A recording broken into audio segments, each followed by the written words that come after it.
According to Fabrizio Romano, he understands that Nottingham Forest are in contact with Nuno Espírito Santo as potential new head coach. Talks are ongoing. Welcome to, I don't know what this is. It's just a stream. So welcome.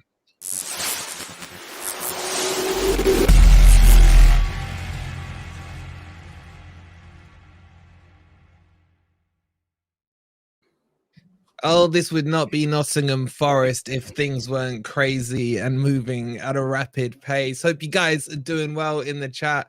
And welcome to, should we call it the locker room? Because that's the background we're in.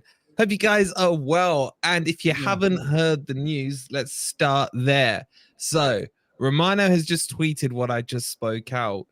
And have I frozen? Am I good? Hello? No, you're good. You're good. Yeah, you're good. You're good. You're good. And it looks like there is heavy talks going on between Forest and Nuno.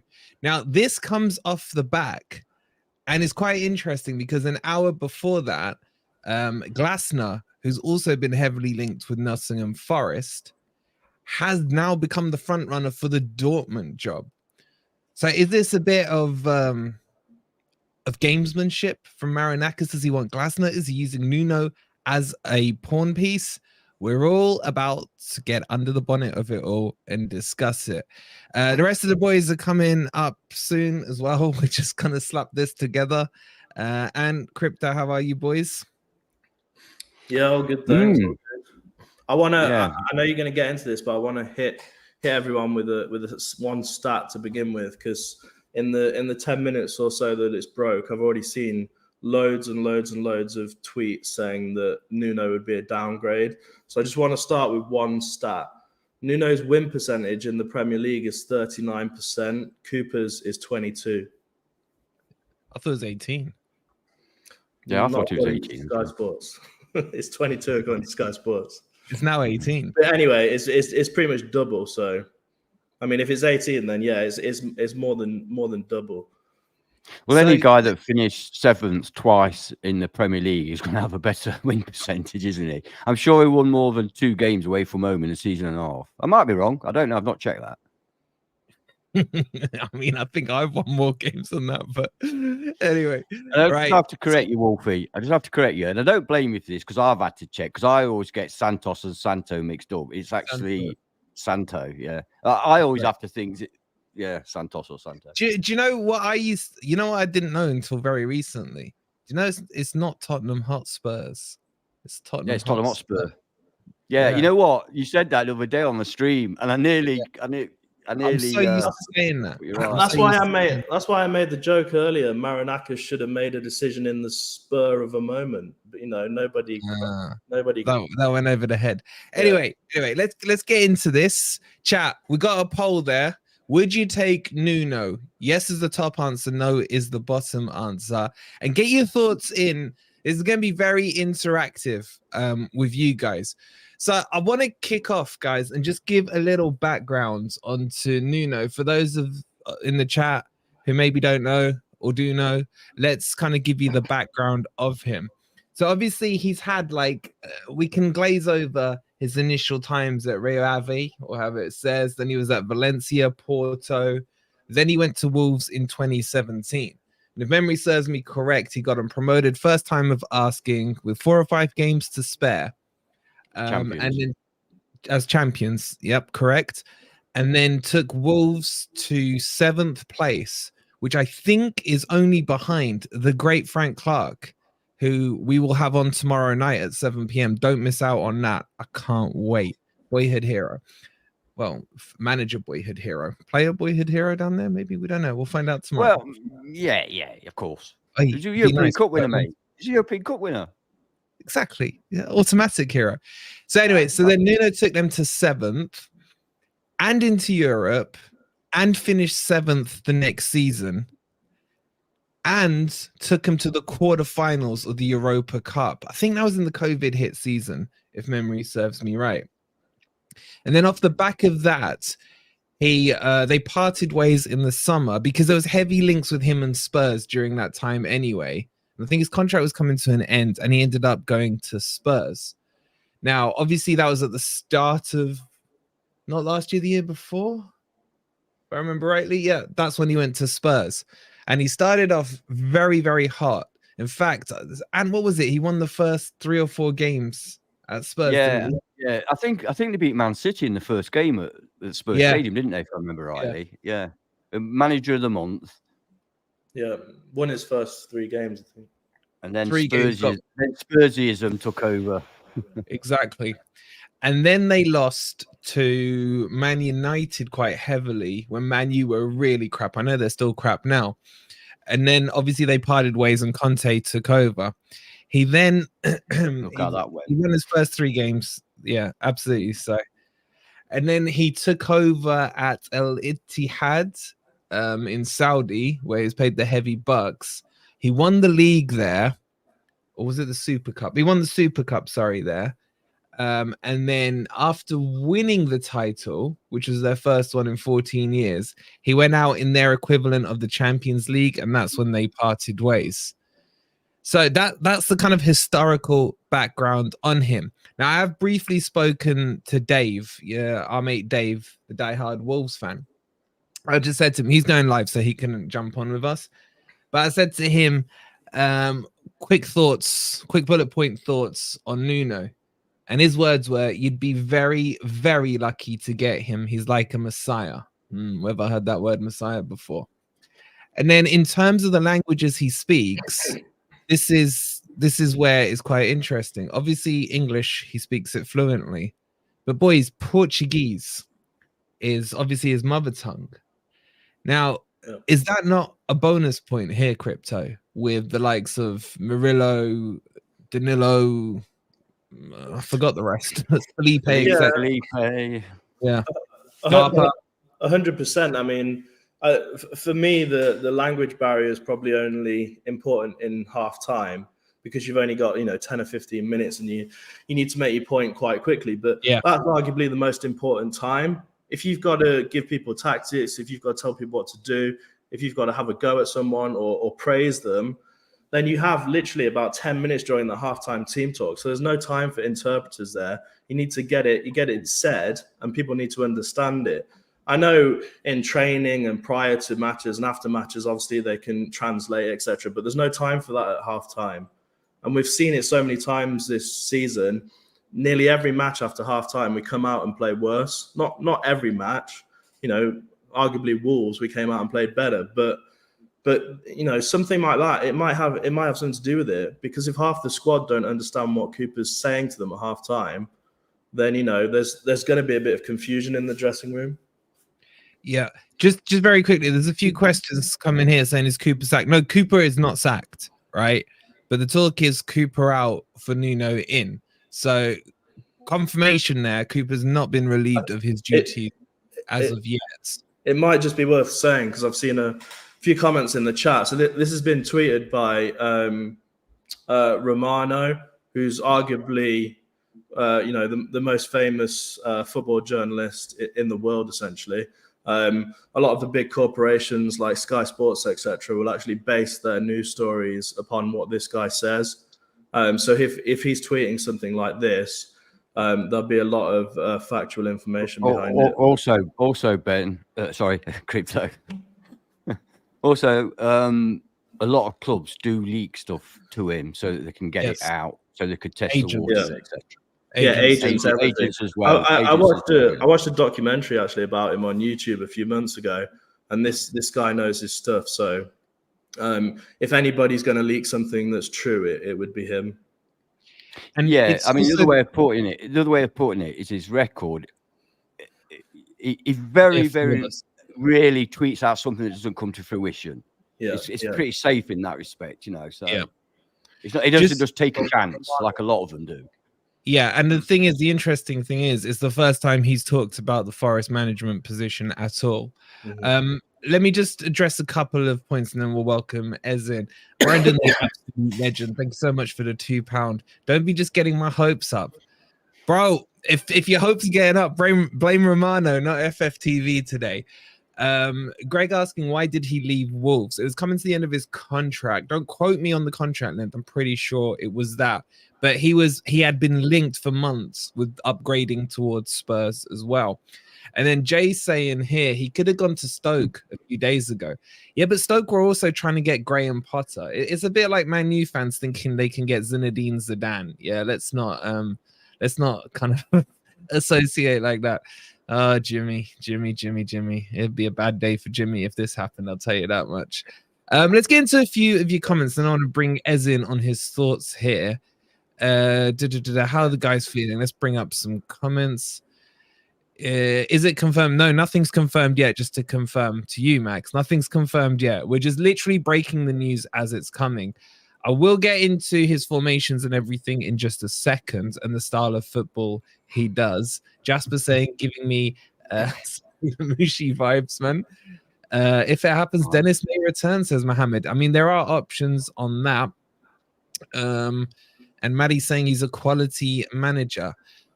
Ez, initial thoughts, mate, on the breaking news at the moment. What are your thoughts on Nuno? Nuno is somebody who's actually been had on my mind for a few weeks, and I don't know why I've not mentioned him in our goals, because what we didn't want to do is talk about managers whilst Cooper's still in the job, to give him that respect. But I think we're all at a stage where we think it's just a matter of when, not if. So I don't think it's too much disrespect to be talking about other managers right now. And Nuno Espírito Santo, for me, ticks a lot of the boxes, and you've just mentioned it there, and I think it's one of the biggest things is he will close that language barrier.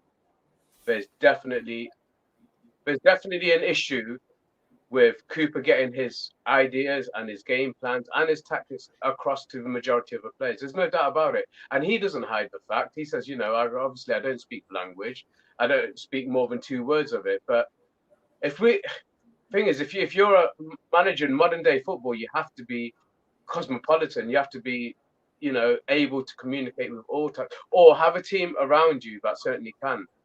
Now, up until recently, what I do know is that we've got a Portuguese physio who's been doing a lot of the translating. End of the day, he's a physio. Physio's getting involved in that sort of stuff, So you do. He's not built a team around that. It's up to Cooper who he brings in around him as a team, obviously. But I think no doubt about it, that's been a massive barrier, and this would be one of the biggest ticks on the box for me. But also, we'll get into his way of play and the way he motivates players as well. I think I caught the end of what you were saying about what he's achieved in a short time in Saudi Arabia, and I know people are going to just dismiss it as it's Saudi league and all this and that. But you have to go there, and you're dealing with players from all over the world, some big names as well there. Okay, they're coming towards the end of their careers. Big names, and he's had to deal with a couple of those kind of players. It was a fallout with Benzema, wasn't it, Ez? He had a fallout with Benzema. Etihad, isn't it? That's where he was at. Yeah, Etihad. So he's obviously dealt with that sphere of it. I think one of the problems, if you want to point anything at Cooper, is that I don't think he's been able to get the best out of these players, certainly that are coming this season. The slightly bigger names, the bigger profile players, or the higher. I think he's really struggled with that. And, it is a learning curve for him. But as we've mentioned before, Forest shouldn't be a stepping stone for somebody else. It shouldn't be a learning curve, not when we're in the Premier League. There is sentiment involved in. And I think Cooper's been given as much time as he's had money in the bank for. But I am really excited by this, and I'm more excited that actual names are being mentioned now. And you touched on Romano. Romano's as surefire as you can get, And when he says, when he puts out a tweet, millions watch it. He's definitely got contacts all over the world, and I've no doubt he's got contacts with, if not Mr. Marinakis or Senior Junior, certainly. So there will be ways these leaks get out. It's not by fluke, As you know, tactically. As you know, on that point, because as we've just discussed, Romano is he's a serious guy. People will listen to him. as well as us, people like Cooper. If Cooper's seeing that tonight, how do you think Cooper goes into training, whether it's tomorrow or the next day, knowing that Romano has tweeted that? Because that, I mean, if you just think about it from a personal level, if somebody who was, the top journalist in the world in your field tweeted that somebody's basically gunning for your job and there's discussions about, taking over, etc., that's got to have an effect on how Cooper goes into the next training session for me. I think that's a great point. Yeah, but he's not naive, is he? He's not naive, and I think it would just be respectful for the team involved, even if it's the main man, to speak to Cooper and say, "Look, we are talking to other people." He must know. He's not stupid. But I think the club are going to be. The club aren't going to disgrace Steve Cooper, whatever happens. Whatever happens. But I think if something like that leaks, then the decision's got to be made quickly. I don't see what difference that's putting it out into the public eye. Some people could take that as disrespectful. I think the decision has got to be made in the next 24 hours, to be honest. And Steve Cooper will know. He'll know that talks have been going off and are going off. But all he can do, listen, he's got a contract. He's earning a lot of money. He'll get a big payoff. So all he's got to do is go into work all day, say the right things, and he'll be fine. He'll get his payoff. He'll pop over to Palace, and that'll be that. I don't think we want to talk about Steve Cooper too much on this because we've spoken loads about Steve Cooper. We don't need to go over the same old ground. I think we need to concentrate on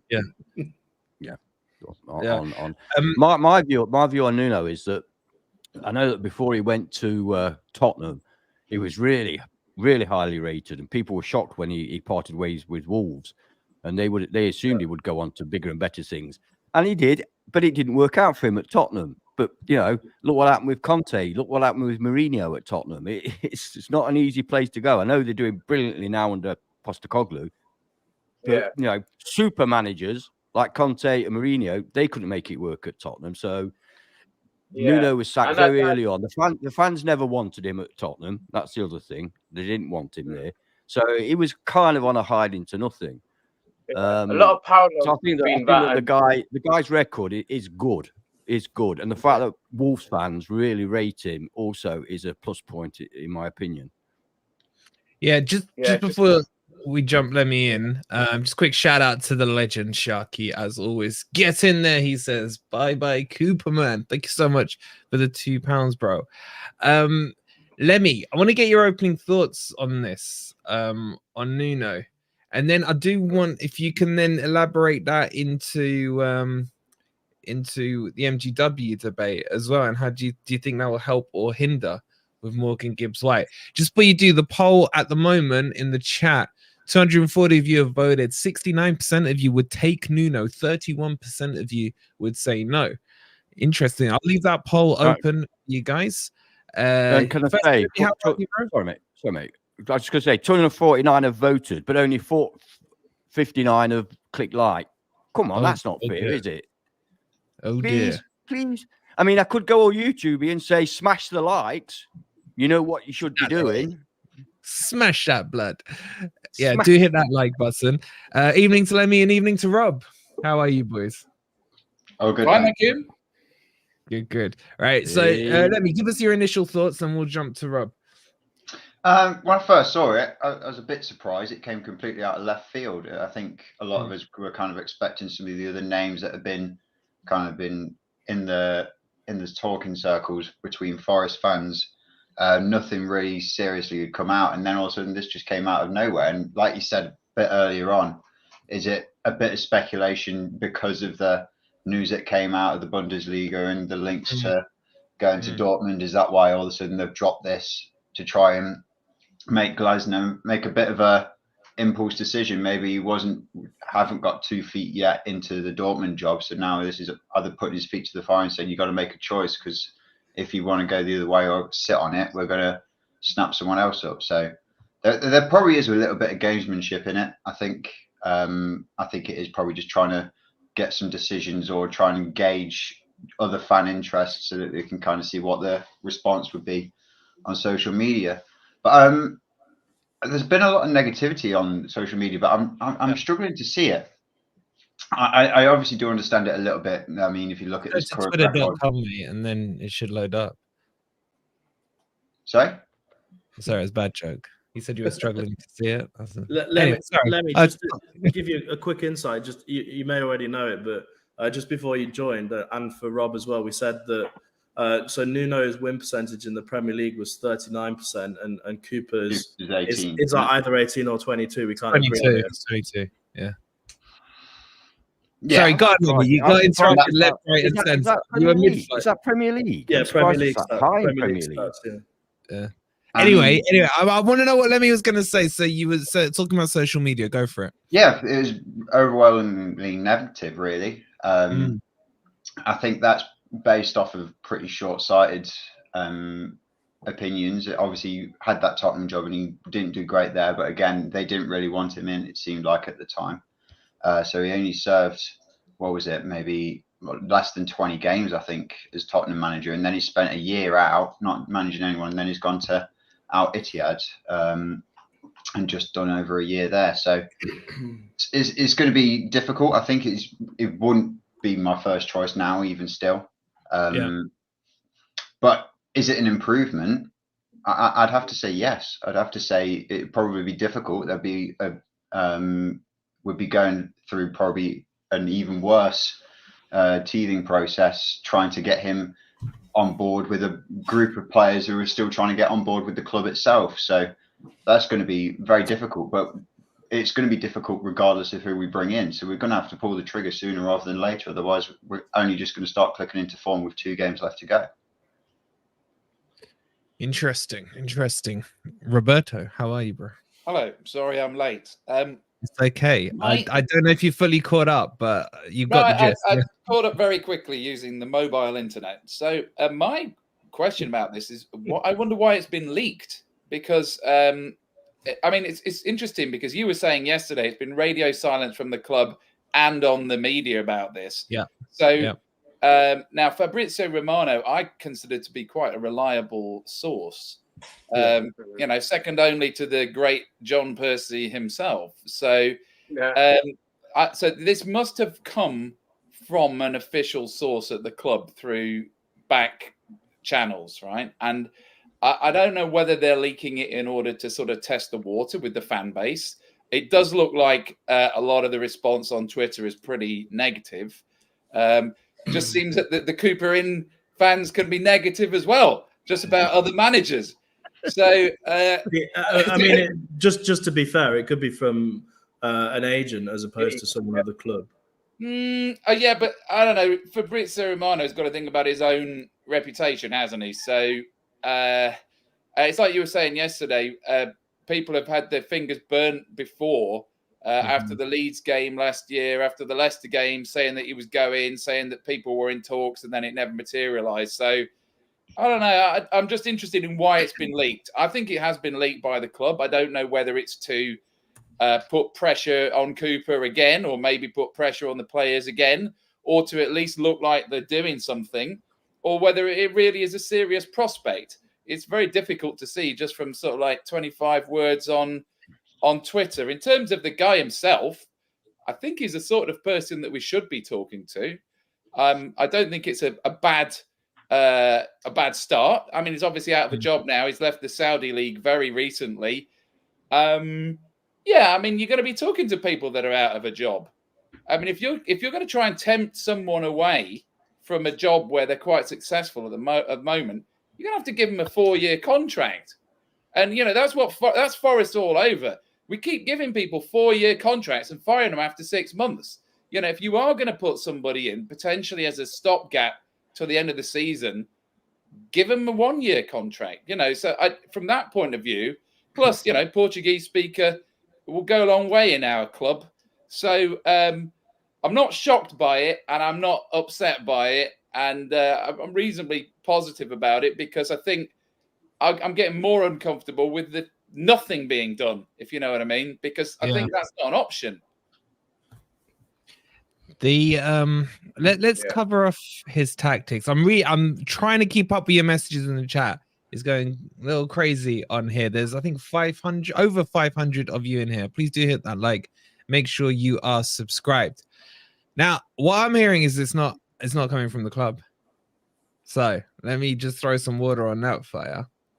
So I don't know, but this to me sounds maybe agent talk. Yeah, not I think it will be. What do you think, Crypto? Possibly. Yeah, I think Romano likes to confirm things with agents. I mean, it could even be, you know, somebody very close to Nuno himself.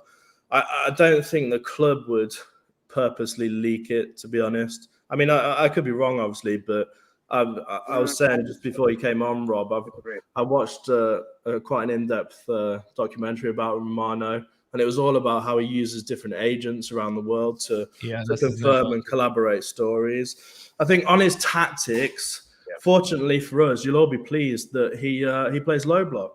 So he's basically the next Steve Cooper. You say that, and that's what I want to talk about, Ez, because he is his ideal is a 3/5 back, but what he does, he sorts the defense out and he plays with pace in his attack. I mean, he only conceded 1 goal or something in a set period of time. I can't remember what the time frame was, if it was at the Spurs stints to start with or at Wolves. I'm getting my stats mixed up. But let me ask you 2 questions. Do you want that style of play? And do you think that would actually suit the players we've currently got? Does he almost sound like he would fit into the recruitment we've had? I think with the situation we're in, even a blind man, not having watched our football, just being told our stats and how we've been playing, would think first thing is sort that defense out. Stop them leaking goals, make them solid, and then you build from there. And any manager coming into this situation would surely be thinking the same thing. So that I can't be averse to that, because I think that's what we need right now. We need to be solid again. We need to be hard to beat. We need to stop being a pushover. That's three games in a row. Is that 3 games in a row at the City ground that we've lost, you know, the Fortress City ground. So we need to make ourselves solid and hard to beat. And if that's his initial game plan, I'm all for it. That's just what you have to do, you know. So nothing. I've got nothing against that.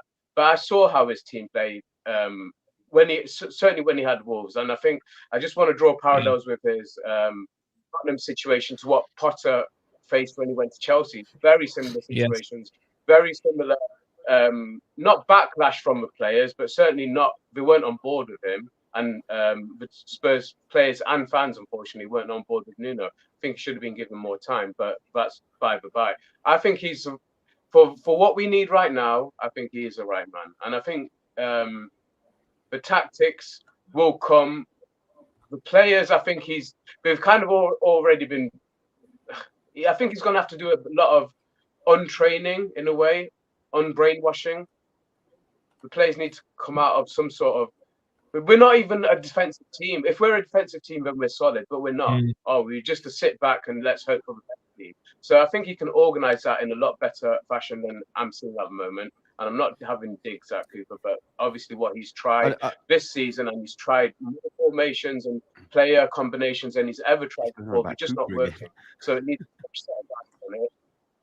It needs a fresh set of eyes on it. It needs a new look on it. And just to touch on Romano as well, and whether this has been leaked by the club. Now, I don't think I'm overstepping the line to say that we've had communications from the media side of a club, which you could tantamount to leaking information or trying to gauge the fan opinion. And I think that's what this is. I think it is deliberate. I don't think the club are out of it. I think they've got some part to play in this. And I think a lot of it is to gauge what the fan reaction is going to be. I haven't looked at it, Rob, but you're saying a lot of it seems to be negative at the moment. I think pushing towards the other way. I don't look at it myself. Yeah, but I think that's natural. I think for what the reality of what's coming now will hurt a lot of people. I'm set for it. I'm happy for it to happen. I think it needs to happen. If it was 6 months, I might have argued it a bit more, but right now I'm not going to argue that we need change. So I think we'll come round to it. There will be negativity to begin with. Yeah, but I think he's the right man for the job for what we need. As what platform are you suggesting that they are going to review to get a fan reaction? Because if it's Twitter, then Twitter's negative anyway. I think crypto.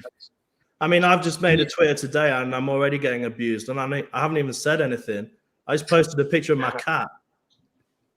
That's because you know. I assume he posts on Instagram as well. We'll have to get Monk to have a look at that and see what. I bet it's a different reaction on. Say he released the same statement on Instagram. I guarantee it'd be a different reaction on Instagram than it is on Twitter. Yeah, it's just I want to bring Ant in, but I agree with crypto. The club doesn't.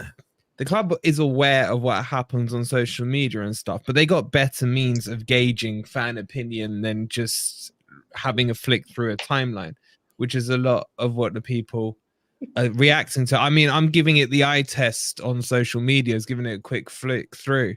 And there's a few people that are saying, I was Cooper out, now I'm Cooper in. There's other people that are saying that this makes sense, you know, so it's a little crazy, but just before I bring you back in, just because I want to go back to the tactics thing. Another £2 from the legend that is Sharky. When Cooper came in, it was all negative then. Exactly. When Cooper came in, how many people were Cooper in off the bat or Cooper raise an eyebrow? You know what I mean? It's like, it's always going to be the case with managers there. But let's just bring it back to the tactics, and because both you and me, we are attractive, both in person, obviously, and in the style of football we like to see. You know, we're no Lemmies, we know that. But sorry, what do you think of the back 3-5 formation? That's his go-to as well. How do you think it fits in for us? First of all, I'm going to yet again address this one cell that we have in the chat. Just remind me, Jimmy, whereabouts are your club? Whereabouts is your team at the moment in the league? Bottom. Where is he? Oh, I'm glad that I'm so sad we've not got a well-run club like Sheffield United. Anyway, it's better than being the worst city in the whole world. Ooh. Anyway, you know what's worse than that is when snooker is more famous in your city than your football team. That's pretty embarrassing, man. But that is true. That is true. Yeah. Anyway, Be the Top had to be cancelled. It wasn't Jimmy's fault. I'll tell you guys that much. For once, it wasn't Jimmy's fault. But anyway, go on, Ant. First of all, I'm sorry to contradict you guys, but I don't think that Marinakis' decision is going to be made on Twitter. I honestly don't. I don't think he's going to look at Twitter and count up who says yes and who says no. I don't think that's going to happen, right? Secondly, people really seem to have a difficulty understanding the difference between low block and a back 5 or a back 3. Low block is when you get around 10 of your players behind the ball and just outside the penalty box. When you're playing a back 3 with a progressive midfield and a front 2, you can have an attacking style of play. Your wing backs will be acting like wingers. You've got 3 central defenders that you have to trust, and then your wing backs can fly forward, or at least one of them can, and then the other one can shift across, and all of a sudden you're a 4-back. It's not genius. I can understand it, so it can't be, can it? So let's get this idea of low block out of the way. We play a low block. Forest play a low block, right? Every man behind the ball on the edge of the penalty box. That's a low block. Wolves didn't play like that. They played with a back 5, back 3, whatever you want to call it, but they were fairly progressive about it. Wolves fans didn't complain a lot about it. And I tell you what, I would take finishing 7th and 7th with a low block rather than 17th with a low block. Yeah. So for me, bringing in Nuno, I think I'm warming to it. Because I think that he could be a guy that could take us forward. He's had a lot of success in his career, a lot, and very little failure. It's nearly always that way. He's managed in Europe. I mean, obviously he's Portuguese, but he's managed in Europe. He's managed in Premier League. He's even managed in Saudi. That's quite a bit more experience than Steve's got. And I don't want to dunk on Steve for what he's done for us. We all know, but these are facts. He also speaks several languages. It helps when you've got a multicultural team such as Forest. He's used to dealing with high-profile players. These are all things that Steve has not yet got in his career. He may go on to get them, but not with us. Because as I've said on many occasions, we're not a kindergarten. We're a serious Premier League club, or at least I hope we are. So for me, it would be, without doubt, an improvement. And I honestly believe that we would see progress under this manager. And I would be disappointed if we didn't finish 14th, 15th. Maybe higher. Who knows? He might be miracle man. But I think he would give us that safety. He would give us that safety. He knows how to organise a defence, obviously, which, despite Steve Cooper being a low block defensive manager, can't seem to do, actually, because we're letting loads and loads and loads and loads of goals. And you know, on the Saudi point, so I was reading that his salary in Saudi Arabia was £7 million a year. Now, I believe I'm right in saying have they not sacked him? Have they not sacked him because of his he's free agent. So he would have been paid off. He's got all that cash now. He's a not necessarily. The question I want to put to you is: apparently, Cooper's the lowest paid manager in the league. So can we go from paying? Can we go from paying? I think it's £2 million to whatever he demands. It's going to be a big jump. I always like to pick up on facts. Do we know that, or is this just something we've heard? Was Heckingbottom on more than Cooper? That team's only got threats, ain't he, in the bank? Now he's not. What's been released in the media is that Cooper is one of the lowest. Cooper was the lowest paid manager last year. Yeah, ignore the crackers that came up this year. But we're going to have to spend more. That's what I'm trying to say. Quite a lot but more, just to clarify, what usually happens with manager contracts is, for example, I'm trying to think, who was the Chelsea one that got sacked before Tuchel? Can anyone remember? Potter. No, Lampard. Potter, Lampard. Before him, Tuchel, Potter, Lampard, didn't he? Who was before Tuchel? Pochettino was there, wasn't he? Poch. It was Poch. Yeah.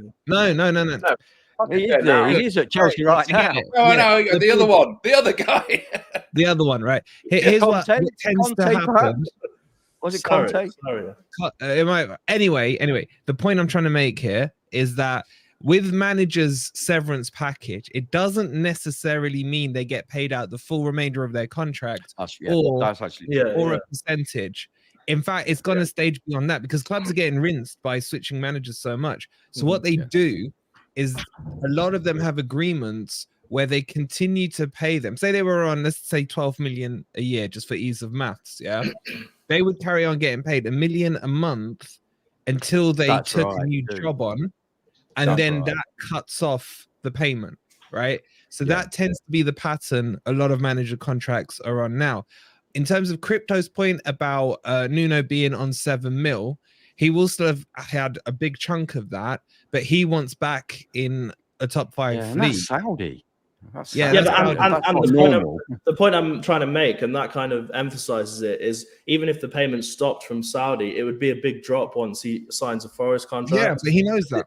It's not going to be. Can I put that out of the way? That's irrelevant, right? He either wants to come or he doesn't. Exactly. If he wants 20 million a year, he can jolly well jog on. Okay. So that was so weird because you said something when your lips said something else. Yeah. All right. I want to bring Robin's. Hang on, let me finish the point. And the other thing is, quick. Yeah. And the other thing is, right. This is the other thing.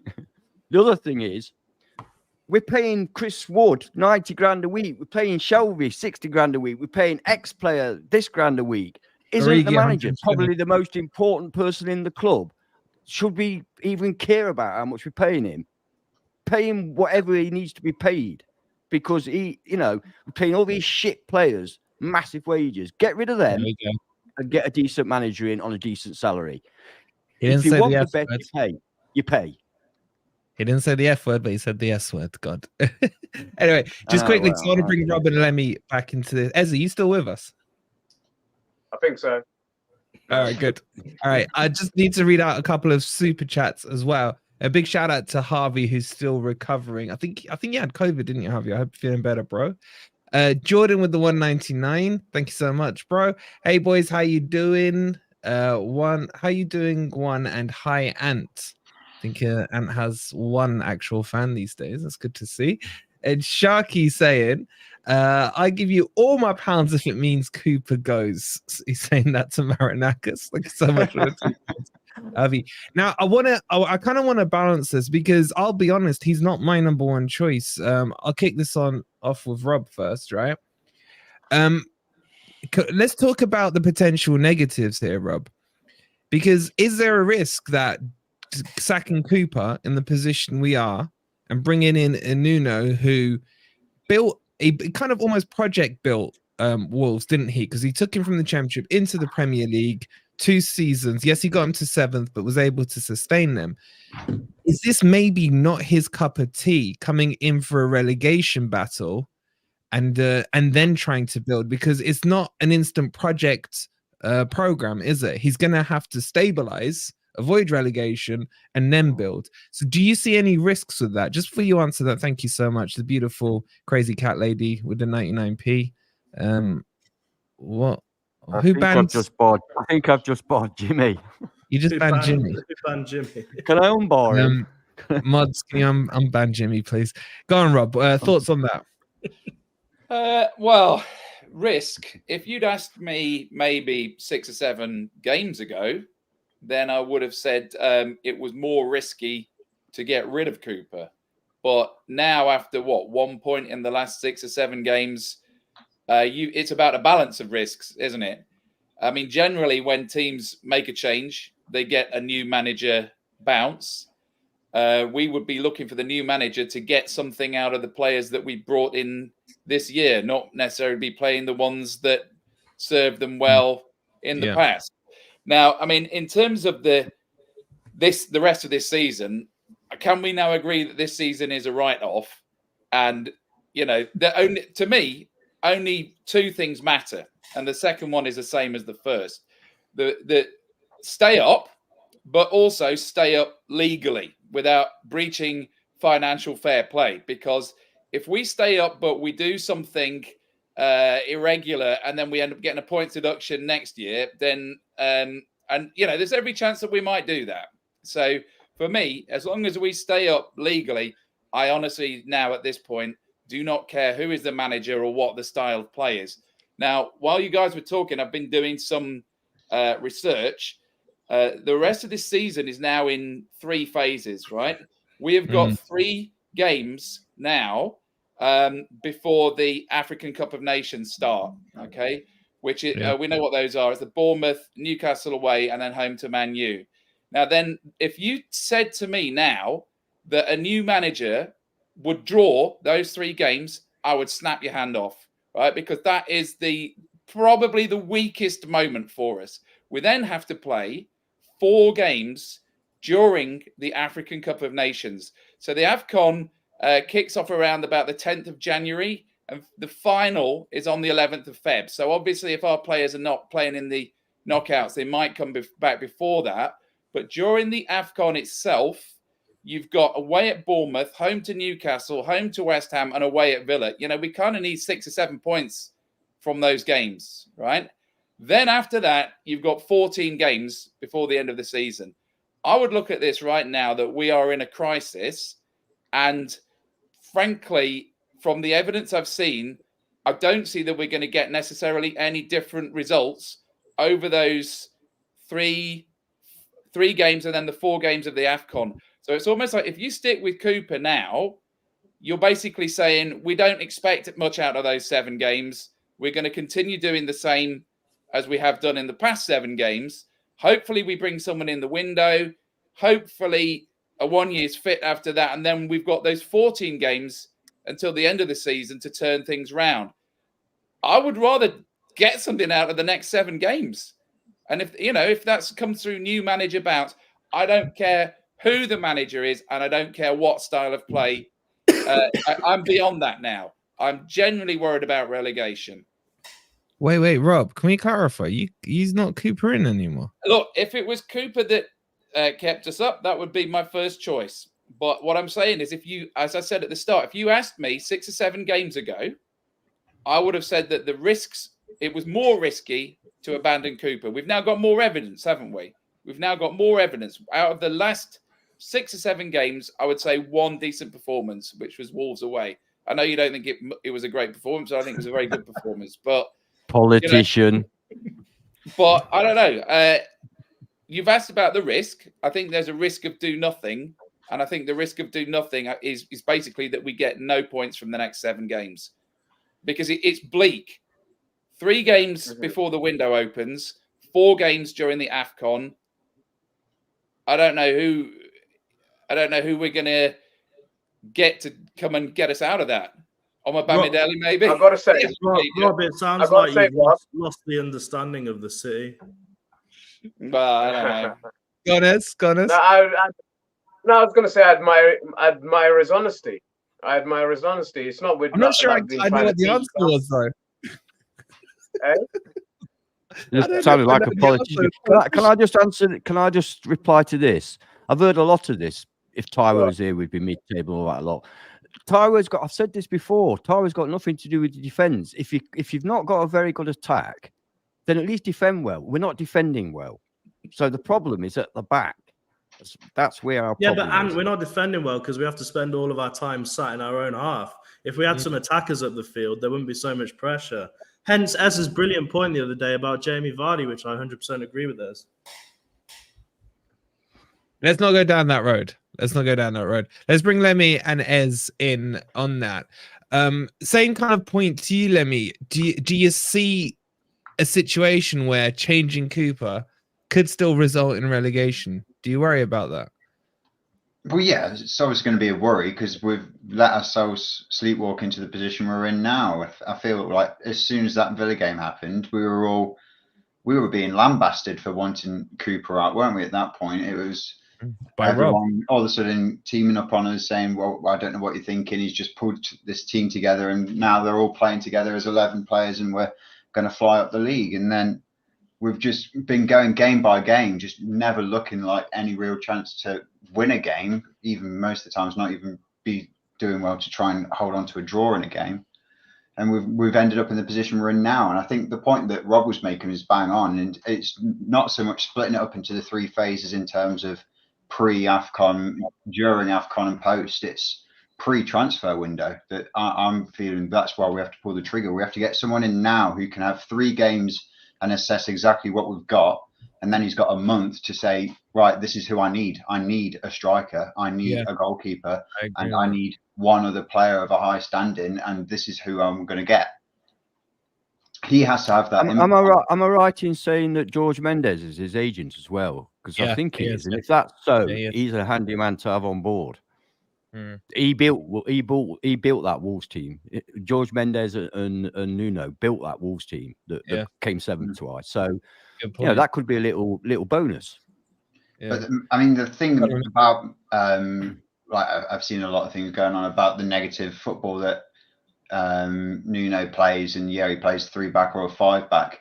But I mean, we played 3-back or a 5-back. But I've been looking at the overall league stats over the 2 seasons that he was up in the Prem. They were conceding 1 goal a game on average over a season as a newly promoted team, and that's what got them 7th. They were easily getting draws. If you only concede 1 goal a game, I can't imagine that as a Forest fan at the moment, going into a game and expecting to only concede 1 goal. Like we know, I'm pretty sure it was in the build up to the game this weekend where I said I was hopeful for a 1-1, but I knew that there'd be an individual error somewhere that would lead to a goal. That happens every game. There's a goal that's due to a single player's error, and it just seems like he didn't tolerate that when he was manager of Wolves. Regardless of what formation he's playing, his defence was structurally sound, and that's what we have to sort out first. We managed to keep on ticking over draws now and again, and then build up something where we can actually do something with the attack that we've got. Yeah, Eds, on that point on Nuno and what Ant was saying with Mendes and stuff. Can you see him getting money in the window? Do you see him being able to? You're on mute, by the way. And also, Morgan Gibbs-White didn't really get a chance under him. Let me unmute you. I think it's from here. I can't unmute you, bro. We'll jump just in. lip readers.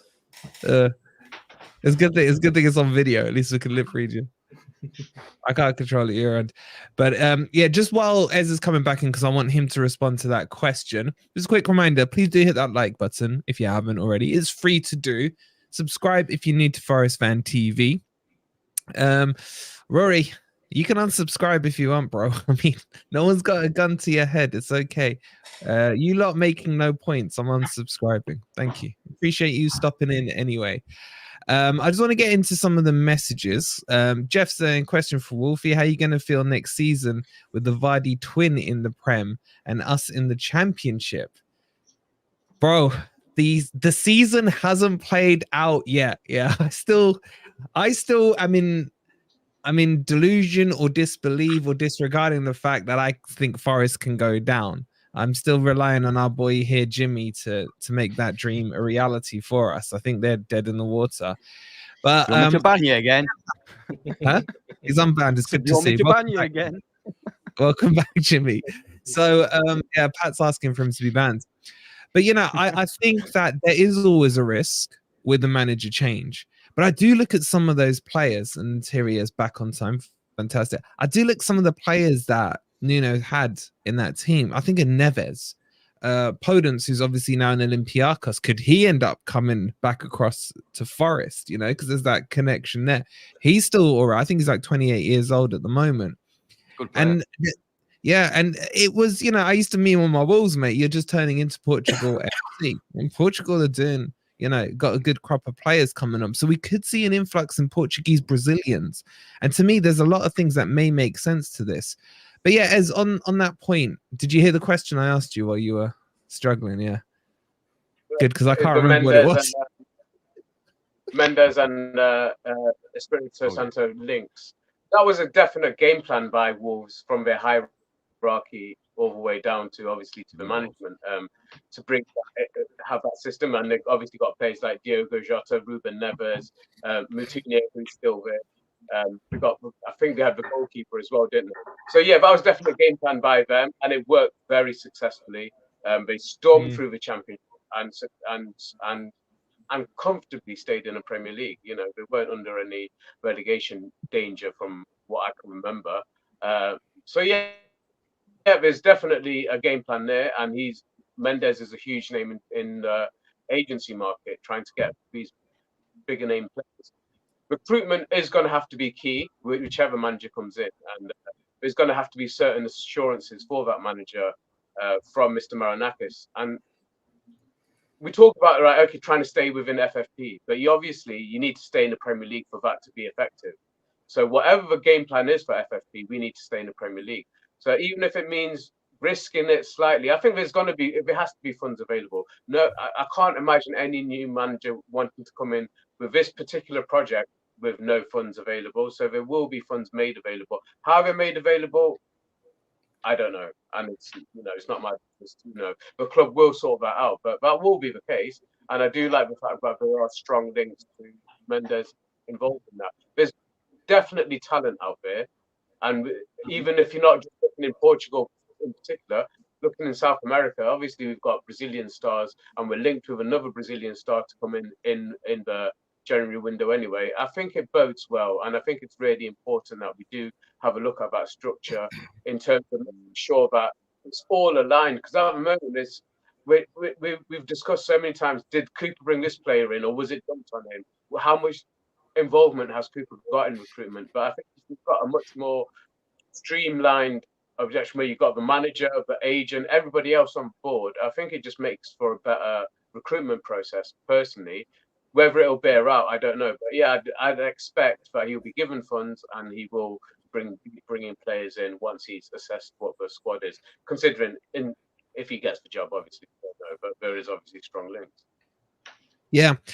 Crypto, if let's say, you know, there's legs behind this, when would you anticipate this happening? And chat, what do you think? Do you think this would happen pre or post Bournemouth? Because let's just say Cooper gets Bournemouth and wins. What then happens here? Is the can kick down the road? You know, what happens? So when do you see it happening, Crypto, if it's going to happen?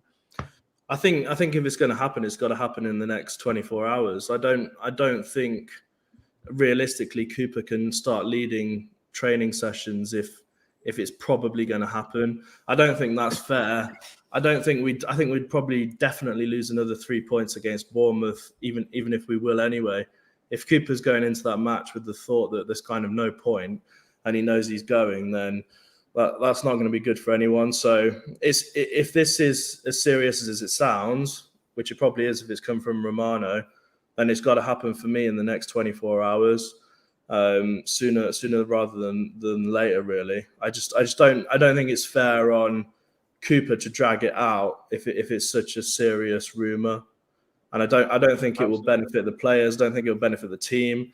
It won't benefit the fans. You know, as soon as it came out, there's loads of negativity on Twitter, most likely from people who have no idea about Nuno anyway. You know, most of the negativity from the fans on Twitter is, you know, people don't even know anything about football, which is a shock. But yeah, I think you've got to do it. Crypto's on Twitter again, guys. So yeah, follow me on Twitter somewhere here. But if you want to abuse him, get in quick because he has a reputation of being banned pretty regularly. Yeah, just don't wind me up because I've been banned 5 times and I'm not trying to make it a 6. But if you do wind me up, it's, you know, that's a you problem, not me. So, but it's interesting. I don't know what the rest of you. I'll kind of open it up to the rest of you. Maybe go around. Rob, if this is true, when do you see it happening? If it's going to happen? Well, let's work on the assumption that say it's true. Let's play devil's advocate here. I cannot imagine us beating Bournemouth. I mean, I hope I can play this back in a few days and I was completely wrong. But I've just looked at the head-to-head. Last 6 games against Bournemouth, you know, lost 4, draw 2. We couldn't even beat them in the Championship, right? And they have 4 wins and a draw in their last 5 games. Their form is outstanding. It's all set up for us to lose. It's honestly, I'd rather be playing Man City on Saturday because like this. The trouble is that we're expected. We're in Saudi, yeah, I would as well. Yeah, we are expected to beat Bournemouth, and I cannot imagine it happening. So, quite frankly, I can't see the point of Cooper being in charge for Bournemouth. I know I'm not saying what I was saying 6 games ago, but we've had 6 games of very bad results. So, and you met us. I mean, remember what I kept saying to you when you were saying Cooper out. I was saying, well, who's available? Who, you know, and you would say, oh, there'll be somebody. So now we've actually got a name in the frame. I would say that certainly as someone to come in between now and the end of the season, he would be acceptable to me. It would be a satisfactory choice. So I just can't see the point in giving Cooper the Bournemouth game. I'm sorry to say, based on, you know, Cooper's managed Forest against Bournemouth 4 times, hasn't he? Yeah. And we've not won that fixture. So I just can't imagine. Team. Sorry? They're a bogey team, aren't they? I hate them. I know, they're horrible. They're horrible. The part of the problem is with playing them at home, it's for some reason we're expected to beat them. You have to take into account Simon's big stadium take. True. What is that? Let's not go down that road. So yeah, I mean, look, if you're going to do it, I don't see any point in holding on. I just don't see any. I'll tell you what happened to me. One point out of the last 18, is it? Yes. Yeah. I mean, you said to me, where do you draw the line? I now think that the risk of doing nothing is greater than the risk of doing something. Rob, I got to applaud you, but I got to call you out as well. I'm pretty sure your criteria was you'd turn on Cooper if he lost the dressing room, and you'd be relegated with Cooper. I think that the Fulham we corrupted you here. The Fulham and the Everton game for me were evidence of that. The Fulham and the Everton game were evidence of that. I think that Wolves, yes, we were better organised and they were willing to play for him. I don't necessarily think the Tottenham game was as good a performance as some of you guys said. But, I can't stand in the face of evidence. I thought we would do better over the last 6 games than we have. And the thing is, it's not even in Cooper's interest for him to stay. Because, a lot of people, I was saying 6 games ago, he's got credit in the bank. Like, how quickly before he goes overdrawn now? He is spending that credit faster than Rishi Sunak during a pandemic. He is rapidly going. A little bit of politics. Yeah, no. Well, if you're always going to get that with me, I'm afraid. So I think in terms of his legacy. But I mean, look at Sheffield. They've even brought Chris Wilder back, right? So they obviously look at him fondly. Maybe they why thought, did you say that name? No, Jimmy's gonna go crazy. I like how you called them Sheffield. Oh well, Never go back. Other teams are available. Back. No, but what I'm saying is that if we hang around and we lose the next 3 games, if there another team in Sheffield, so anyway, so if we hang around for another, if we hang around for another 3 games, if we lose the next 3 games, I don't think that's a good thing for Steve Cooper, is it? I agree. I do agree. Yeah, and the Palace job you could twist that point around and say, okay, if Bournemouth are so good and in such good form, then is it the right game to bring him in if he may lose it? That's not my opinion, but some people would say, what's the right game to bring him in if you don't think we can beat Bournemouth or? Well, I didn't give us any hope of beating Huddersfield after Houghton was sacked. I didn't give us any hope of winning that game. Yeah. I don't get that. You bring the manager in. You don't want to bring him. You're not bringing him in for 1 game, are you? Hopefully, do you know what I mean? So if he loses the first game or 2, that's that. Yeah, but look at Wilder. Look at Wilder, and he's a shit manager. He got smashed in his first game back. I do not want to write off any more games. I feel like we're in a kind of analysis paralysis now. We've got the evidence that we didn't have 6. Yeah, because we started this debate, you and I, Wolverine, after the Luton game, didn't we? Sorry, that just really. We did. Sorry, Rob. Carry on. Oh no, we started this debate after the Luton game. A very cordial debate, may I add? Yeah, it was, and I just feel that I would just be staring in the face of reality if I said that I was happy with 1 point from 18. After that, it's not what I was hoping for. It's not what I expected. So, Rob, is that your long-winded way of saying I was right? I'm never going to say that. Let me in. You were on with Oh, can I just say, if Rob was on with like 5 other happy clappers, would he have been would he have changed his mind? Hang on. I don't accept the phrasing of that question. Sorry. It's like you don't know 5 of these. Rephrase the question and then we'll answer it. If you were on with 5 on the 2 inners, go on, let's go with that. If you were with 5 others that were supporting your original stand, would you have changed it by now? I think we have worn you down. I think you need to admit that for a start. But I think also the reality of what happened is like, no, I'm not him locked up between screens and we're torturing him. No, listen, all due respect. I've always said it when people bigger man to say that. Let me tell you this, mate. You're not the bigger man. Trust me on that. Ooh. I've always said this. If people have called me a flip, you are, bro. I ain't arguing with that. I've always said this. If people have called me a flip-flop or whatever, I've always said that any man that doesn't change his mind when he's seen evidence that has changed the situation is just a fool and an idiot and just, like some of these people who I want him, even if we go down type of people. If you may have a view of something, but if the evidence changes, then it's only sensible to change your mind. There's nothing wrong with that. I think it's the first time, well. And I respect Gunners.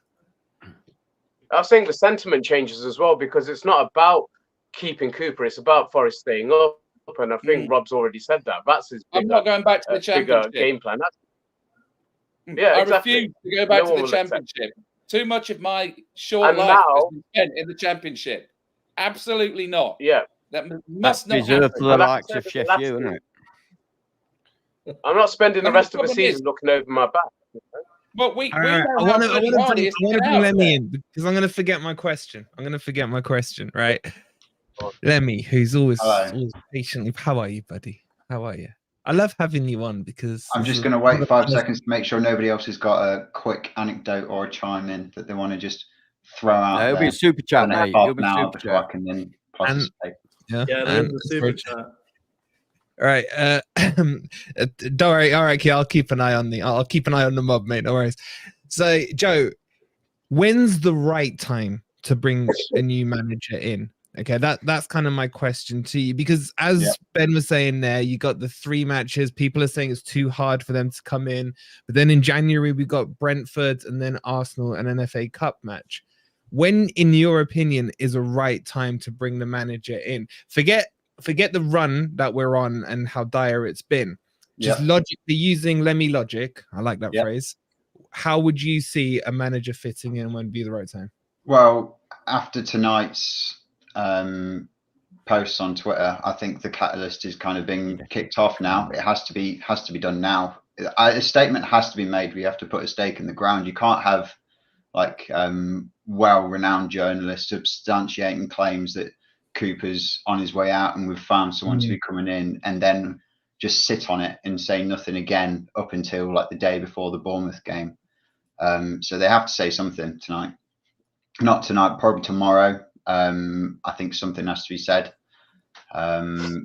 which is unfortunate. It feels like it's probably escalating it, but realistically, if we're going down the route that Crypto was kind of like playing more devil's advocate to, I don't think it's his actual thought, but saying, do you wait until an easier game? I don't think there are any. We've already found out this season and last season there are no easy games. If you can play any team in this league and lose, you can be 2-0 up with 10 minutes to go and end up drawing that game. So it's no right time to do it, but the longer that we prolong it, it's going to, like Rob was saying, it's just getting riskier and riskier to stick with it now. It's impossible to see as sticking it out and expecting anything to improve. So we have to pull the trigger now. And this decision that's been made today by posting it on Twitter, I think is just pretty much highlighted that something's going to have to be done in the next 24 to 48 hours. Lemmy, Tony in the chat's made an interesting point. If for example, they weren't 100% sure, let's say until the next 4 or 5 days, is it worth putting someone like Stephen Reed in charge just to cover that period, to show some respect to Cooper so that he doesn't have to basically go into this week knowing that he's going to be sacked? Possibly. I mean, like Rob was saying, going into this game against Bournemouth, who are hot on form, I think we can pretty much all expect that there's not going to be a result. You won't expect a result regardless of who's in charge, unless we were somehow managed to pull a miracle out of our arse and managed to persuade one of the managers at the top flight to come down and take us on as a role. So I think anyone who's a free agent out there at the moment is going to struggle to be able to rally around a team of, well, it's not even a team at the moment, it's still just a group of individuals that have not become a collective apart from the occasional game like at Aston Villa. It's going to be difficult for someone to kind of rally a team up and have an immediate effect. We like to talk about new manager bounce and how it's a curse when we have to play a team who've just got a new manager in. But I don't think we'd kind of expect that, especially with the group that we've got. But we have to find someone to take position before the January transfer window so he can then have his say and implement the few signings that we've got to make to try and push ourselves up.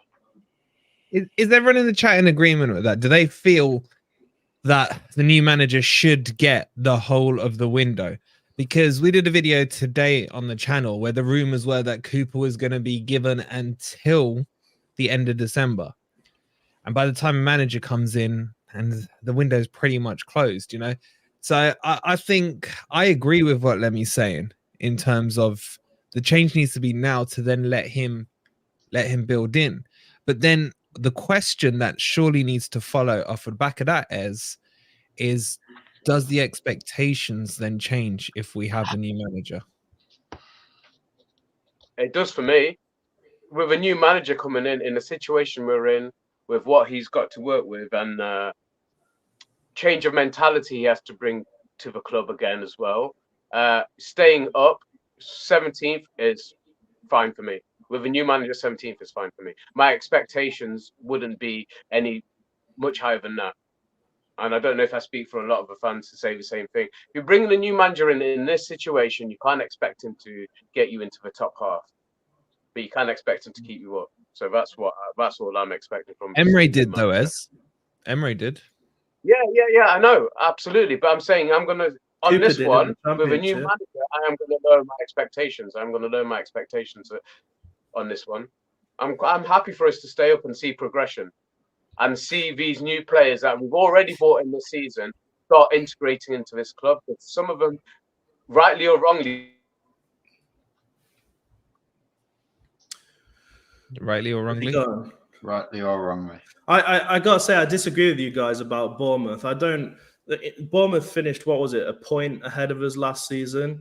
Yeah. I think it's a sorry tale to sit here and say we're going to get smashed by Bournemouth at home. I mean, we've got to have some optimism. If you go into a match thinking, oh, Bournemouth are in form, they're going to batter us. I mean, it's Bournemouth at the end of the day. You go down to Bournemouth to have a nice summer holiday. You know, you don't go down there to watch them play world-class football. Yeah, I know what you're saying, but with Cooper in charge, it doesn't feel like that.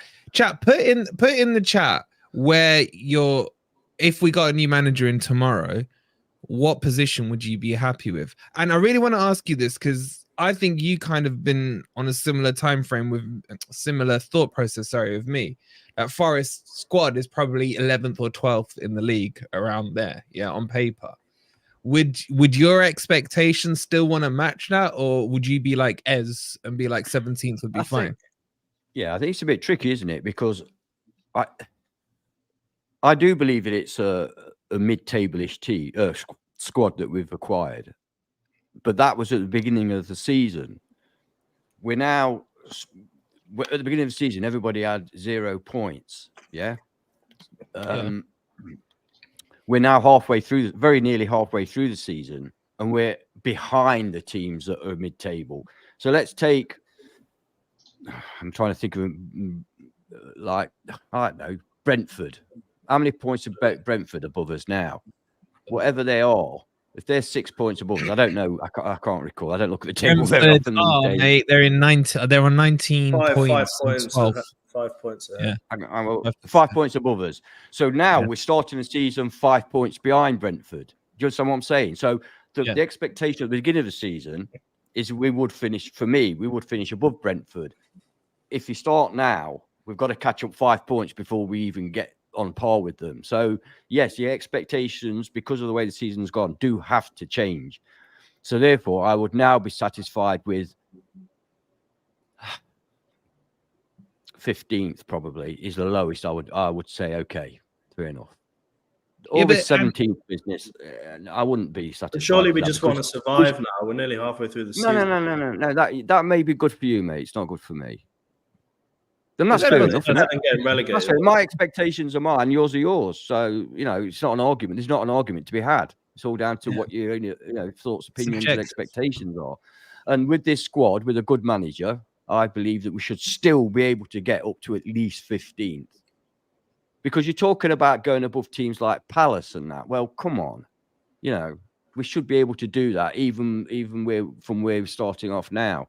So I'm assuming that the new manager is going to come in. It's going to be an improvement. It's going to get the squad together. It's going to gel the team better. It's going to get some tactics that they can understand and perform. And if he does all that, then we should start picking up points. And I think we're more than capable of picking up more points than Crystal Palace, for example. That's just how I feel about it. Do you know what would be really interesting? Don't get me wrong. If we do okay and finish 16th, I'm not going to be shouting for this, that, and the other. I'm just telling you where I think that we should be.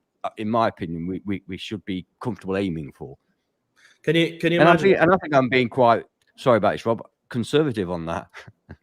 Can you imagine if we get to the 30th of March and it's Nuno versus Cooper at Crystal Palace? That'd be an interesting day. What, to decide who goes down? No, just Cooper leading Palace against Forest. I know who I think would come out on top.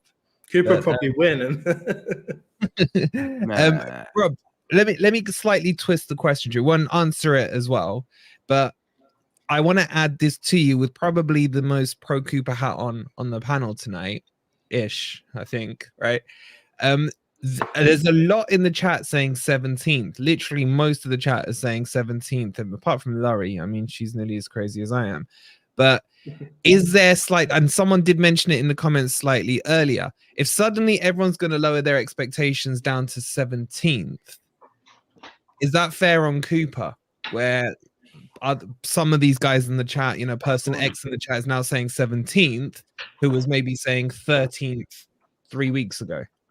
Good point. Well, 17th would be an improvement on our current form, right? I mean, we've played 17 now. I'm looking at the table. What's really disturbing me is that our goal difference is now negative 13 as well. That was not the situation about 5 or 6 games ago. I mean, I'm looking at this season. I think 36 points should be enough to stay up, given given the bottom 3. I mean, Everton stayed up in 17th with 36 last year, right? So that means that we need 22 points from 21 games. We need a point a game, right? We're currently on 1 point from the last 6 games.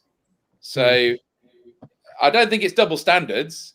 I would be happy if Cooper kept us up in 17th place. I don't care who the manager is.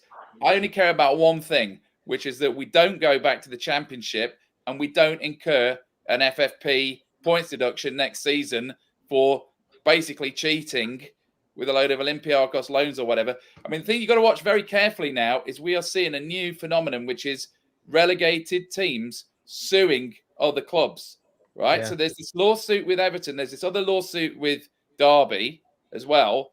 I think people are going to be watching us very carefully. They're going to be looking at the business we've been doing with Olympiacos. I mean, already the other Premier League clubs have been trying to restrict what you can do with your sister club. I think they're very carefully watching what we're doing there, using Olympiacos as a sort of dustbin or nursery, and they don't like it, you know. So I think there's a real risk that we could do something outside of the rules. I mean, all clubs live on the borderline, right? Yeah. All clubs live on the borderline, but all I care about is not going back to the Championship and just regroup next summer, right? So I don't care whether it's Cooper or whether it's somebody else doing it. And in terms of whether it's Nuno or somebody else, I think now there is a name in the frame. A few other people, if they are candidates like Glasner or whoever, it might be time for them to make the pitch, right? Yeah. Glasner might have been sitting there waiting for the phone to ring. Now he's going to see this on Twitter and he might start getting a bit more proactive about saying, no, I think I can offer something here. So now there is a name in the frame, you may see 2 or 3 others. And it's like the Conservative Party leadership. Suddenly there's about 3 or 4 of them interested. You know, often the first name that you hear isn't the one that ends up getting it. Yeah. So whereas I would not be advocating for Nuno specifically, I would be advocating for a change. If you're going to make it now. I don't want to write off. I don't want to write off any more games. We need 22 points from 21 games. That starts to get harder if we get no points from the next 3. Yeah. We are you saying you're a bit concerned that Nuno being used as a stalking horse? Yeah, absolutely. And that's why I think it might have been leaked. Because the thing is, it improves your bargaining position with other candidates if people think, shit, I'm not number 1 choice now. I think that's a cracking point. I think that's a really cracking point. I just want to bring this super chat up from Nick. Nick, the legend, the father of the greatest YouTuber alive in Logan. Thank you so much for $1.99. What have I missed? Just finished work. Apologies, Nick. I know you brought that up a little while ago. I just didn't want to break the flow of the conversation. So for those of you joining late, let me just quickly recap. So to confirm, Cooper has not been sacked. Romano has tweeted out, and his tweet, and I'll just requote it for those of you joining late. I have it here somewhere. He understands that Nottingham Forest are in contact with Nuno Espírito Santo as potential new head coach, and talks are ongoing. Former Al Ittihad, Spurs, and Wolves manager is top candidate in case Forest decide to fire Steve Cooper. Ez, I just want to kind of get under the bonnet of that tweet a little, mate. 2 key points stand out for me. The first one being talks are ongoing. What do you read into that? when you're saying talks are ongoing, is that potentially about him coming? Is that potentially about a transfer budget or what he wants to be paid? Because I know you mentioned it, Crypto mentioned earlier about the 7 mil. What do you take out of that talks ongoing, and what do you guys in the chat take out of it? I don't know if we missed a super sticker from Crazy Cat Lady as well. I did bring that up, yeah. Oh, Beautiful okay, Crazy Cat Lady with the 99p. Yeah, Guynez, so talks are ongoing. How do you read that? Yeah, I read that as they've actually been in contact with him already, and it's just going on to the next stage. I don't think they've only just opened communications with potential managers. I think it's been ongoing for a little while, maybe even since the summer. Maybe there's no doubt there would have been a shortlist that's made up at some point over the last 18 months. Looking at results we've had, isn't it? Marinakis wouldn't have even been considering bringing a new manager in unless he's got people lined up. So we know he's had several chats with certain managers, whether it was to bring them in or not, or just to get their opinion. But for me, it says about they've already been open these talks with Nuno and maybe with the other manager, Glasner, that Rob's just mentioned. So and I think it's just, let's not forget, he's still in the fold, yeah. Yeah, and Lopetegui. So that's a great point that Rob just made, and that surely works in our favour. It has to. You know, you want to get the best man out there. I wouldn't want us to jump on the first manager available, because that might not be the best option. So if we have got options out there, that certainly makes more sense. Either way, I think it means that the ball is definitely rolling now. I don't think there's any stopping what's going to happen now. And what I would ask is that, and I think they will do it, I think the club will probably put Cooper on garden leave, which is what they tend to do, rather than sacking him, you know. But he should be shown a respect from the club, and I'm sure he will be. The fans will do what the fans will do, you know. And none of us are going to disrespect Cooper if he does leave. But I think it just means the ball's definitely in motion, and there's no stopping it really now. I think whoever comes in, there is a change coming. I would say soon. I don't think it's going to drag out for long, and I don't think it should be. Looking ahead to this January transfer window and the games that Rob's mentioned as well, these are free games that if we get anything out of, will be a bonus. A new manager coming in has the potential to do that for us, so I would do it. But I would, at the same time, what the question you asked to Crypto, I would put an interim in for now. If it's definitely going to happen, there's no point Cooper being put in charge for the team going ahead for this weekend. It just makes no sense whatsoever. So put him on garden leave, get Stephen Reid or Andy Reid or whichever one of the backroom staff you want to kind of take over until the new manager is in place. It's a sensible thing to do. It's something I want to ask you about, Lemmy, because excuse me, Marinakis traditionally hasn't taken long in the spin around of a manager. I remember Martin O'Neill was still being sacked while Lamucci was walking in. You know, there was like a 15-minute gap between that. And even with, I think Cooper was announced, is just after the Huddersfield game, wasn't it? So there wasn't a big gap between him and Houghton and so when Stephen Reid took over. So is this something you would expect, Lemmy, that if this is happening, that they won't go into an interim manager, or if they do, it may just be, say, for the Bournemouth match? And would you expect a quick turnaround on this? Because history would dictate that, I think, with Marinakis.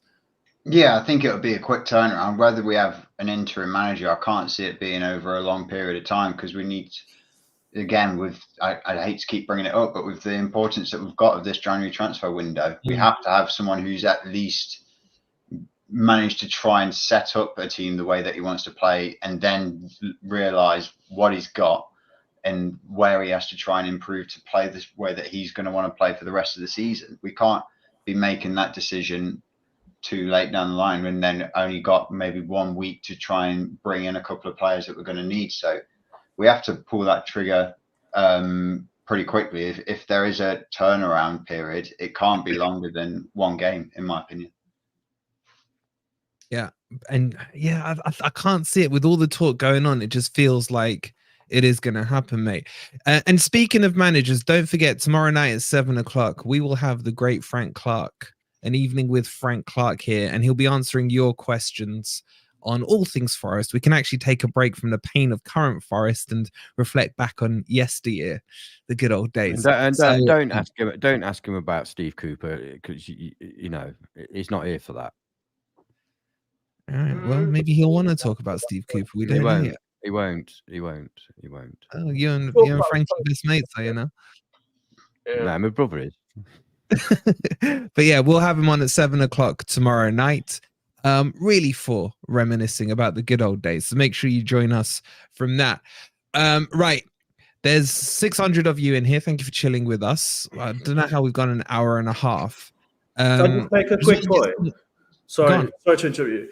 Yeah, there's a guy called Thomas in the chat. I've seen him trolling a few times on the last few streams. You've got an English rugby logo as your profile picture. So I suggest that you go and watch your sport about people running around trying to pull each other's shorts down instead of talking about football. No, it's played by players with odd-shaped balls. Exactly. All right, let's get some closing remarks around. And what's your gut feeling on this? And chat, yes or no, do you see this happening? Because at the moment, the poll's reading 59% would take Nuno and 41 would say no. And that's well over 500 of you that have voted. What's your gut feeling, Ant? Do you see this one happening or not? With it being Fabrizio, as I call him, it lends more credence to it, doesn't it? And I think it's been put out by somebody. I don't think it would be from the Nuno side. I think it's more likely. This is my own feeling. I have no inside info here. I think it's more likely to be from the Forest side. And I think that if not Nuno, it'll be somebody else pretty soon. I think time's up, and I don't think that Mr. Marinakis is going to wait till January. It's too far away. There's too much to happen in between. You need a manager to, get a sense of what he's dealing with before he goes into the transfer market. And we've only got 2 games in January. I know there's AFCON, but we've only got 2 games in January, so that's a good time, isn't it? It gives the manager time to work with the players, etc., etc. So I feel that, I feel that the end is nigh, and it could happen this week. That's my feeling. And personally, I would welcome that, not because I dislike Steve, despite my little faux pas. It's not because I dislike Steve. I don't dislike Steve Cooper. But I just don't think he's good enough. And Forest is what's important. So there you go. Yeah, Rob, what about you, mate? What's your gut feeling on this? Well, I think if we carry on like we are at the moment, we will lose at home to Bournemouth, and then the risk is that they end up just sacking him without a replacement lined up. Another cracking point. So I think the candidates are the 3 names that have come up: Nuno, and then there's Glasner and Lopetegui. All 3 of them out of a job. So I think appealing in that they could be just offered a contract until the end of the season. It's interesting you mentioned Frank Clark. If you can remember back that far, we sacked him halfway through the season, replaced him with Ron Atkinson. So that's an example of it not working, making a managerial change. But, especially when they don't know which dugout to go to, Rob. Yeah, I know. But I was at that 8-1. That was probably the worst moment of I've seen Forest relegated from the top division 3 times in my lifetime, and to be honest, less important than the manager is that the players that we sign in the January window, because Clough signed Robert Rosario, Stuart Pearce couldn't buy anybody. And then again, when Ron Atkinson came in, they didn't sign anybody because we had no money. They got Van Hooijdonk back off from his strike, and it didn't make a difference. So I think, honestly, more than the manager is more important is who we sign in the January window. But I think there's a case to make the change now so that the manager has got these 3 games before the window to make their own assessment of who they need. Having said that, it's blindingly obvious. Wasn't it Bassett after Pearce? Ron Atkinson was after... No, Pearce came after Bassett. Ron Atkinson came after... Park. Have I got it the other way around? Have I got it the wrong way around? Both seasons we changed manager about this point of the season, and both seasons it didn't save us. I swear it was Pierce. Pierce, Kate. Come on, chat. Come on, chat. You're lagging a bit here. Come on. Fill in the details. Help us I swear Ron Atkinson was after Bassett. I can just remember him walking to the. That was when we had Ian Wright, wasn't it? Was that when we had Ian Wright? Oh, anyway, I went crazy when he scored that goal against QPR down the bridge for then. I went fucking mental. I couldn't believe it. I ran to the front. I was going, "It's Ian Wright! It's Ian Wright!" Yeah, he missed the penalty straight after it. I was at that game. That was a horrible. Yeah. But anyway, look, there's an argument for making the change now, so that let's get back on point. 3 games before the window. It's probably one of these 3. I don't think that they're just looking at Nuno. That's just the one they've heard about, and I think it's going to basically force the others to show their hand because they're all out of a job. If it's somebody just being offered a deal until the end of the year, I think that makes a lot of sense. Not a 4-year contract, not another one of these Forest 4-year contracts. Yeah, but I know we're trying to wrap up. But I know we're trying to wrap up. But can I pose a question to everyone? Of the 3, if you had a choice, would you take Lopetegui, Nuno, or the Frankfurt guy? Glasner. Yeah. Chat. That's the question for you. Should we do a quick fire poll on that? I think they're all going to say the Frankfurt guy, and I bet none of them have watched Frankfurt once. He's never managed in the Premier League. This is the problem. Yeah. Mine, honestly, I'll let you know mine. Mine would be Nuno. The more I think about it, it would be Nuno. That's mine. What about you lot? I'm gonna put Cooper in there as an option as well. So those are the 4 runners.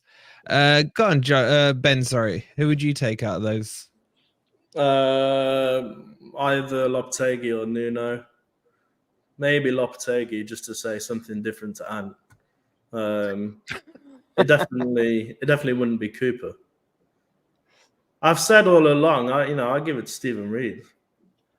But you're balmy, aren't you? Huh? You're mental. That's why. No, he just wants to be invited to the Christmas party upstairs. I want to be invited to the parties upstairs. That's fair enough, mate. So far, I've not been invited to any parties, but he's blocked my motorbike in once. Let me just give the poll order for Ask Ez. So who would you prefer? It goes Lopetegui, Nuno, Glasner, Cooper. So Lop, Nuno, Glasner, Cooper, going from top to bottom. For those of you who still got YouTube issues there. Go on, Ez, who would you take?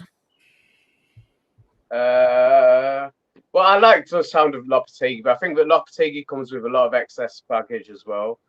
But for the level, if we want to get to the level that Marinakis has in his mind, I think Lopetegui suits that image better than any of the others. But for reality, for me, I think it's Nuno. Nuno was one that I'd kind of been muting for a while. So Nuno for me, I think. But if it was a bigger project, if we knew that he was going to get the money and the time, I think Lopetegui long term would have been the better option. But I think he's somebody you bring in at the start of the season, a bit like a Bielsa, So yeah, I think he's a better manager of the 4. But I think for what we need right now, or for what we need for the short to medium future, I think Nuno. But can I just chime in on what we were saying about Frank Clark when he sat? And I don't know if I want to save this stat for tomorrow because it's quite an interesting. But no, I'll say it, right? So Frank Clark, Rob's right. Frank Clark got sacked halfway through the season. The date he got sacked was 19th of December, 1996. What date are we interviewing him? So 37 years on. Wow. Yeah, is the 18th? 37 years. Did you say the 9th? It's 19th. 19th. Yeah, but it's the 18th today. Yeah. No, when we're interviewing tomorrow. Was that the 9th? Sorry, Az, I thought you were trying shit. Wait, was Bassett after or before? Or was yes. He was after Pierce, yeah? Yes, you're Stuart right. Pearce, Bassett, I got confused because Pearce was manager twice. You are correct. Yeah, So basically, Frank And Clark was remember, sacked, and Pearce also- took over, and then Ron also the Atkinson one took over after Bassett. Oh, no. You're missing one. You're missing one. And the same one Mark Crosley forgot as well.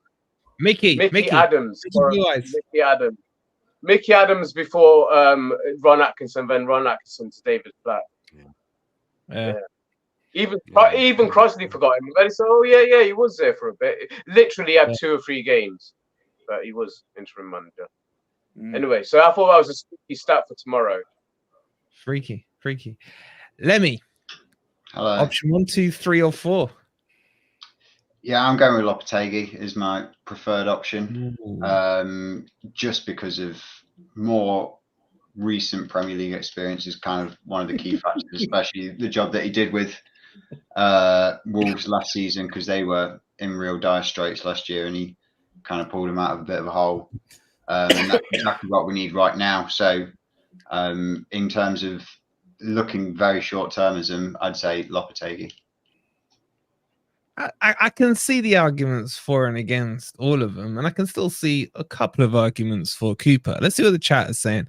The chat is saying 23% would take Lopetegui, 38% want Nunes, 25% want Glasner, and 14% want to stick with Cooper. Very, very interesting. Okay, we have gone way too long tonight. Thank you all for tuning in. Half an hour, he said. Half an hour, people. I did say half an hour. Ant was about to play Witcher 3 as well. I just literally got Witcher 3 up. I was just about, and then bloody. But what I will say is, please make sure your alerts are switched on. Make sure you're obviously subscribed. As soon as there's any breaking news, we'll chuck the boys together and get it sorted. And just very quickly, I know a lot of you are asking about Dino. Dino stepped away from FFTV. He's got a lot of stuff obviously going on in his life. We wish him every success with it. We still love him. We're still all friends and everything like that. But work and family have to come first sometimes. So Dino, we love you, bro. Hope everything's going well. And I'm sure the chat in the comments, leave some lovely messages for Dino, because he's still part of the community. But a lot of work and thing has to take priority, because none of us do this full time. So thank you all for tuning in. Feels like it. It really does at times, doesn't it? Yeah. We'll break you anything that happens tomorrow. Have your alerts on. And then if not, there'll be a daily video. And of course, the legend that is Frank Clark, 7 p.m. tomorrow night. We will see you then. God knows what's going to happen. We may be back live in half an hour. Who knows? And very quickly, thank you for the 4.99 and the hat. Crypto is right. Stephen Reed would have been great now. After Houghton, we attacked 1-2-0. Why would we not want him? Crypto, you need to invite Ant the Hat round yours. He'll be knocking on that door upstairs. All the best, guys. We'll see you tomorrow. And come on, you Reds.